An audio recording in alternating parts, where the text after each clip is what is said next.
Welcome back to the show. Today, we're taking a closer look at one of the biggest geopolitical shifts unfolding in the Middle East. Iran has entered a new political era, and the consequences could reshape the region for years to come. Following months of war, international pressure, and the death of Iran's longtime supreme leader, the country is now led by a younger generation of officials. While many expected Iran's government to collapse under military and economic pressure, that didn't happen. Instead, the leadership survived and quickly reorganized. The recent ceasefire between the United States and Iran has reduced the immediate risk of further fighting, but it has not solved the deeper issues that sparked the conflict.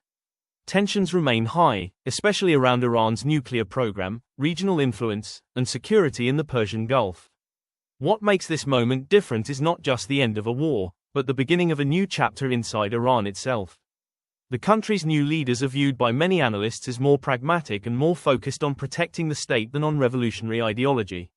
Rather than simply continuing the policies of the past, they appear willing to combine military strength with diplomacy whenever it serves Iran's interests.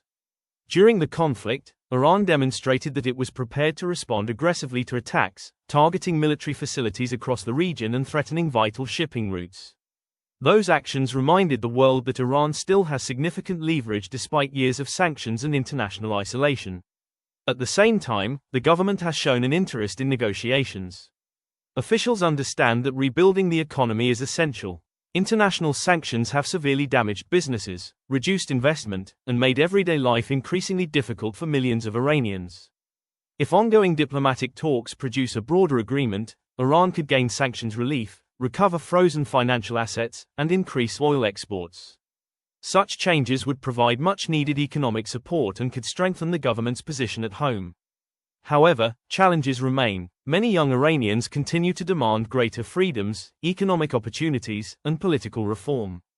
Although there have been signs of social relaxation in some areas, critics argue that meaningful political change has yet to arrive. Meanwhile, neighboring countries are watching carefully. Several Gulf states have started improving relations with Tehran while also maintaining close security ties with the United States. This balancing act reflects the region's uncertainty as governments prepare for a future that may look very different from the past. Experts believe the coming months will be crucial. Successful negotiations could reduce tensions and open the door to greater regional stability. On the other hand, if diplomacy breaks down, the risk of renewed military confrontation could quickly return. In many ways, Iran now stands at a crossroads. Its new leadership has inherited a country facing economic hardship, international pressure, and growing public expectations. Whether these leaders choose cooperation or confrontation will influence not only Iran's future but also the broader stability of the Middle East.